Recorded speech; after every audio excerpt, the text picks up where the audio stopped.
Hello beautiful people and welcome back to my channel. My name is Amity Gilmour and this is my life. If you're new here, hello and welcome.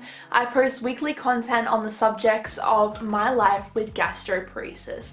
So if you're interested in that, be sure to click that subscribe button and also don't forget to ring the notification bell in order to stay updated from new videos coming from me twice a week. Today I am answering your questions about gastroparesis, mainly my experience with gastroparesis because everyone with gastroparesis has a completely different experience. It's a very complex condition that is different to each and every individual with it, so do keep in mind that this is my experience. But without further ado, let's get into the video. Make things right. I hold you and wipe your tears. First off, what is gastroparesis? Well, gastroparesis is a condition where the stomach is slow to empty, much more slower than normal people, so food stays in the stomach longer than usual. However, in my case and in other cases as well, it's my full GI tract has really bad dysmotility, so that includes my intestines, my esophagus, just the whole thing. If you want to know more information about what gastroparesis is, I will link a video up here explaining about it. I've also linked the Gastroparesis Australia website down below in my description, so you can go check that out when we're done here. Alright, so I have gathered your questions from Instagram and YouTube, and I'm here to answer them from my perspective. So let's get into this. First question is, do you have any issues with sleep because of gastroparesis? And if so, what is your go-to method to dealing with that? Great question. So yes and no. I struggle with sleep a little bit, but not as much as other people do with gastroparesis. I have this thing and it's really weird, but I'll wake up, I've explained it in a previous video, but I wake up at 3 a.m. Specifically 3 a.m. every morning. It's not 2 a.m. or 4 a.m. It's 3 a.m. and I will wake up needing to vomit or needing to relieve myself of pain. It's kind of weird. I don't quite understand it, but other than that, sleeping is something that it's very easy, comes easy to me. I sleep a lot. I also sleep during the day, which is something that growing up I struggled with. For some reason I struggled to sleep during the day, but at night I was out for 12 hours. Yes, I slept for 12 hours as a kid every night. However, I did have issues more when I was in kindergarten and before then with insomnia. And I am on medication that helps me sleep, so maybe that is why I sleep so well. But that's more to do with the insomnia that I was facing as a child and also the ASD and the Tourette syndrome, so that medication kind of covers those three aspects. So it's quite possible that if I wasn't on that medication, I would struggle to sleep, but I don't struggle that much other than waking up at 3 a.m. and also other than sleeping so much during the day to the point sometimes the day goes by and I've got nothing done. Next question. What have been some of the hardest mental battles you have faced on your GP journey and how have you processed and coped with them? Oh my goodness, this is such a great question. So I struggled at first mentally to accept that this was my life now, or for however long more that this is going to be my life. And that was something that I really struggled with, and I am struggling a lot at the moment. My mental health at the moment is not in a desirable position.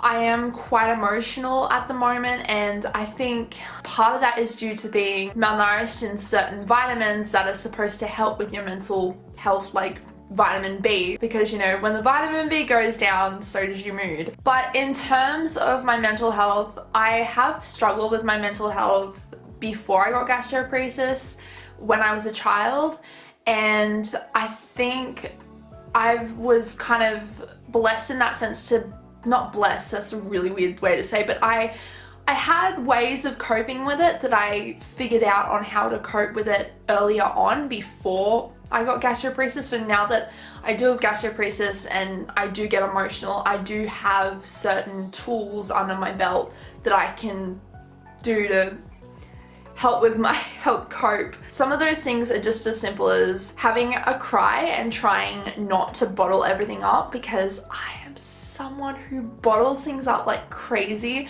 because I don't want anyone to see me cry. But sometimes I just need to go in my room, I need to watch a sad movie. This sounds so ridiculous, but I need to watch a sad movie just so I can cry and get it out so it doesn't bottle up and then turn into a massive explosion. Other things is talking about it with my psychologist. I do see a psychologist and I talk through everything that's happening.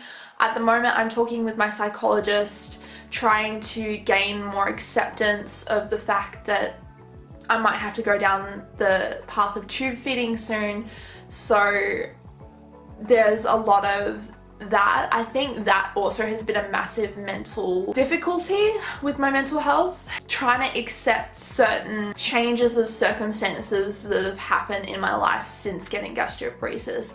And I'd say there's not really one quick fix solution. I'd say for everyone, coping mechanisms are different. I like to talk it out. I also like to have a cry sometimes, and that's just me. Hi, I was wondering if you have the condition EDS. So, interesting question. I wasn't actually going to bring this up on my channel until later on because, well, I'll just explain. So, I don't know if I have EDS yet, but it is highly suspected by my gastro that I do have EDS. I have a history of dislocations, being very flexible, along with so many other symptoms of EDS growing up that I kind of just dismissed when I was younger and thought that everybody else, you know, must be feeling what I'm feeling, because I was a very active kid. I used to do a lot of sport and dancing as well. So my kind of thought was, okay, well, I'm dancing, I'm doing active things, so of course I'm going to feel sore all the time and dislocate my knee and stuff. And then on top of that, I was also diagnosed with low muscle tone at 11 months. So I kind of thought, well, maybe that's due to low muscle tone. It's highly suspected. I don't have an official diagnosis as of yet, but by June, I should probably know, because I am seeing a rheumatologist to kind of get the official check and diagnosis. I'll keep you guys posted and updated on that. But to answer your question, do I have EDS? Maybe, it's likely, but at this point in time, I don't know. Okay, so this one's another EDS question. Says, what's your score on the Baton hypermobility scale? I know you're going to see a specialist to be formally evaluated for Ehlers-Danlos syndrome, but was curious about your what your Baton score is. So for those who don't know, the Baton score is kind of a way of meeting the criteria for being diagnosed with Ehlers-Danlos syndrome, which is EDS. I did get it tested, but I didn't get it tested. I don't know if it was the official Baton score test, because they only checked a few things and didn't check all of them. So I was like, that's weird, because they only got me to do a few things. I have forgotten, I'm so sorry, I have forgotten what the score was because it was very like brief. All I know is that the score was large enough for them to say it is highly likely that I have Ehlers-Danlos syndrome. I hope that answers your question. I will keep you guys updated on the Ehlers-Danlos syndrome stuff. I am getting that checked out, as you did say, but at the moment I don't know enough to know if I've got Ehlers-Danlos syndrome. So I've heard coffee can help constipation. Do you drink coffee every day? Great question. I have heard that coffee can help constipation. I've actually been told that by my GP as well. However, at the same time, coffee has a problem with dehydration, and I struggle with dehydration because, well, let's just say I don't drink enough water. I've always got water around me somewhere so that I can sip when I can, but I struggle to drink water due to the gastroparesis, which a lot of you guys are saying is something you guys face as well. So it is a common, I'd say, I think it's a common with gastroparesis to struggle with water. So I try and stay away from coffee. That being said, I do love a decaf vanilla latte on almond milk, no sugar, which it's a crazy coffee order. My friends tease me about it, but you know what? If I can drink coffee, then I will drink it in the way that I am able to. I was wondering where I can get those gastroparesis cards from. Alright, good question. So I'm going to show you what they mean by the gastroparesis cards. In a video I did show them and I'm going to show them again. I'll be back.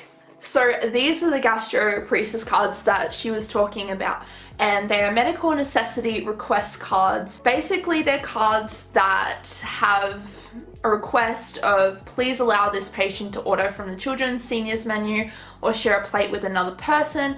Please make an exception and allow them to bring food, drink into your venue so they can meet their dietary needs. They may require immediate access to a bathroom.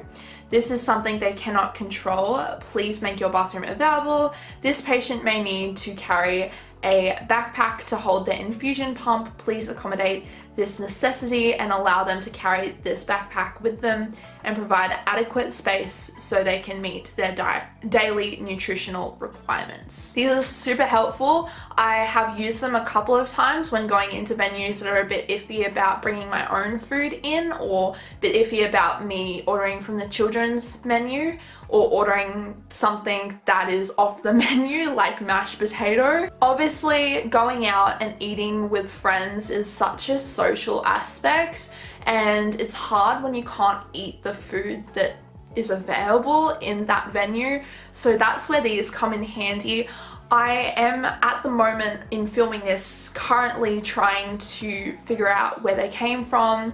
I got them actually from a lady on the Gastroparesis Australia support group. I am in contact with her to try and find where they are. Hello everyone, it's future Amity here, and I am briefly interrupting this episode to let you guys know that I have finally found where those gastroparesis cards are from. Thank you so much to the kind lady from the gastroparesis support group who was able to track it down for me. So I'm just gonna grab my phone and explain. So obviously in Australia, you can get it via the gastroparesis support group on Facebook. However, if you are in America, which a lot of you are, and a lot of you are asking the question of where to get it from, in America, you are able to receive these cards by sending a self-addressed stamped envelope to G/Packed Cards, PO Box 612, Windham, New York 12496. I'll also link that information in the description below so you can go check that out. But if you would love to get your hands on some of those cards, that is what you guys can do. Alright, back to the video. What are in your IV fluids? So my IV fluids are the Hartmann solution. So mainly I'm gonna go grab my IV fluids and check. So these are the IV fluids that I have, and in them is sodium chloride, sodium lactate, potassium chloride, calcium chloride dehydrate, and water basically for injections. I think that's about it that's in there. So it's mainly for hydration, and they really do help so much because dehydration can really creep in and cause a lot of issues, and it's not fun. Do you feel better after Pico Prep clears you out? Great question. So yes and no. I feel better in the kind of more lower abdomen. I take Pico Prep more for my intestines than I do for my stomach. Well, I don't really take it for my stomach, it's more for the intestines because I have dysmotility of my intestines, not just my stomach. So I will only take the Pico Prep when I have a blockage, and when I do have a blockage, it's crazy. I get extreme bloating. So I will link a photo up here of what extreme bloating looks like.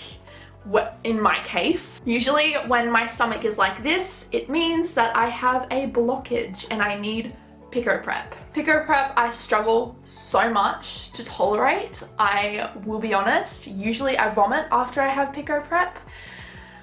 So it's hard to get it down, but I usually have to take 2 sachets of Pico Prep and over 4 days for it to start working.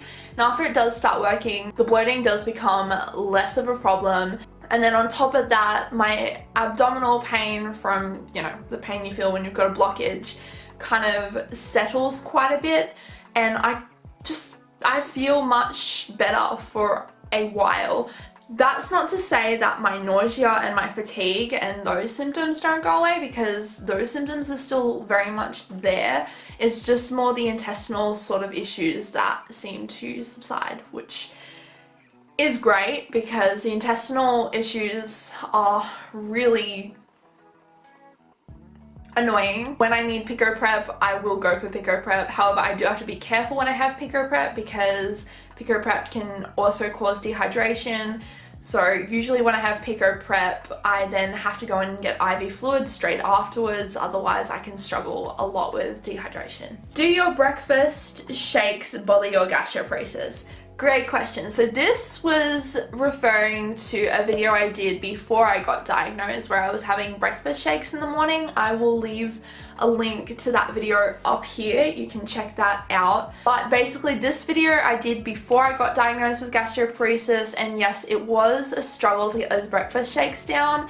Sometimes, I will be honest, when I was not doing well, it would take 3 hours to get that breakfast shake down, and I would just be feeling incredibly awful. So it's not something that I would recommend if you have gastroparesis. It's just that I was very uneducated because I didn't know what condition I had and I didn't know what I was supposed to do for my body. So I just thought, well, breakfast shakes might be easier because they're liquid form, and I was very uninformed. So if you do see that video floating around, just take it as a video that I did before I got diagnosed, something that I was trying that didn't actually work.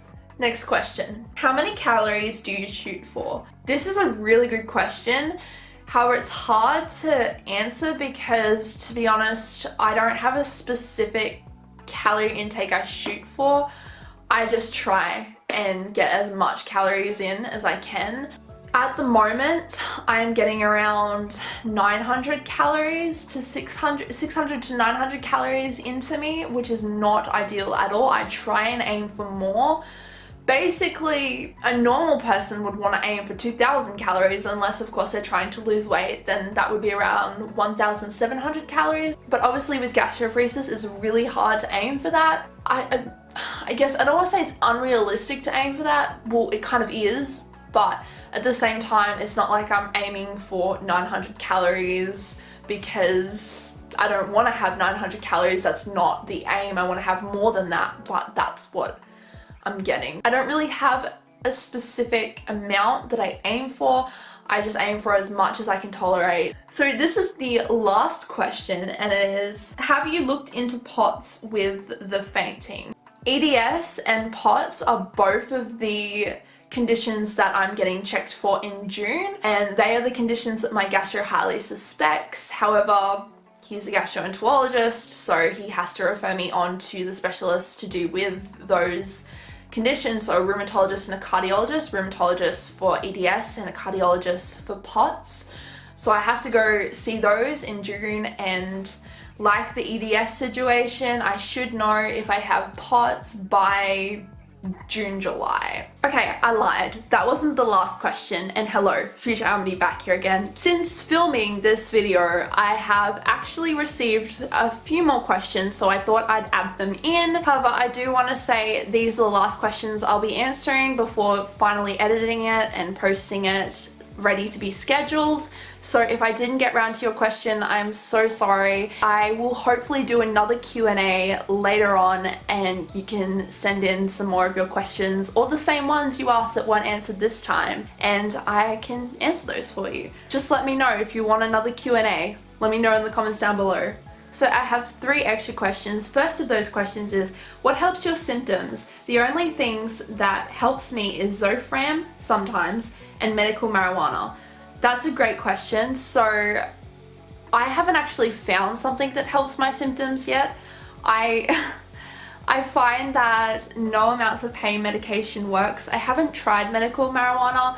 However, I have actually been told by my gastro that marijuana can actually cause slow gastric emptying, so I'm not too keen to try medical marijuana for those reasons. However, he was talking about smoking marijuana, but I don't know if medical marijuana would do the same thing, but I like to stay away from it for those reasons. Have you ever thought you were going to die? This one is deep. This one is really deep, and the answer is deep as well. Yes, I have. Especially that time when things were a bit crazy in the hospital. I did do a video on it. You can check out what I'm talking about up here. So that was one time when I thought I was dying and I felt like I was dying. And then another time was not like I didn't think I was dying, because I was pretty much like, no, I'm not dying, but everybody around me thought I was dying. And that's because I was losing so much weight and I wasn't eating and I was vomiting and I'd lost just incredible amounts of weight. Most of my family members and a lot of my friends were concerned for my life. However, because my mind was I was very mentally okay at that point. Although it was emotional and hard to deal with, I mentally didn't feel like I was dying because I was mentally switched on, whereas my body was basically deteriorating and it was not fun. I think my family and friends thought I was dying more than I thought I was dying. I think, you know, your family and friends see a lot more than you do, because, you know, they're watching it from the outside. They can see a lot of deterioration. I mean, this is in my case. In my case, I find that my friends could see I was losing weight, and I look back at pictures now and I'm like, oh my goodness, like I was a stick. Like, how could I walk around without breaking bones, and I was so skinny. And I think that now, but at the time I didn't think I was that skinny. I thought, yeah, I've lost weight. Yeah, I'm skinny, but I had no idea how skinny I actually was. Okay, and this one is the last question, I promise. A lot of times you mention taking a medication or something 30 minutes before a meal. Just curious as to what that medication is. I'm guessing it's to promote motility. So yes, it is to promote motility, and it's called domperidone or Motilium. It's a medication that I take 2 tablets 3 times a day, 2 before lunch, 2 before dinner, and 2 before bed. Of course, it's 30 minutes before lunch, 30 minutes before dinner, and then just before I go to bed I take it. And yeah, it's a really good medicine, but it also has side effects that aren't fun. I'm just gonna put this on the internet, and I don't care what people think, but I'm gonna let you guys know because this is a real side effect of what happens. TMI, I lactate on it, which is not fun. Also, on top of that, sometimes it starts to stop working and I don't understand why. Sometimes it can be working really efficiently and then all of a sudden it stops working and I just feel awful. At the moment, I am in a major flare-up and I'm still taking Motilium. I did what I was doing before to kind of make it work again, where I changed the dosage and then change it back, but nothing has helped so far. But it definitely was a medication that I believe did save my life. It did get my weight up at the time. My weight is dropping again though, and I need to figure out if there's other medications that can help. I'm still very symptomatic on it, don't get me wrong, but it's more the weight. But in terms of symptoms, I'm very symptomatic. On the medication and off the medication. That was my video for today. I hope you guys enjoyed it. If you did, be sure to give it a big thumbs up, and if you liked it, then please don't forget to subscribe. You can also follow me over at Instagram at Amity Gilmour, and I can't wait to see you guys in the next video following me on this journey. Love you guys. God bless.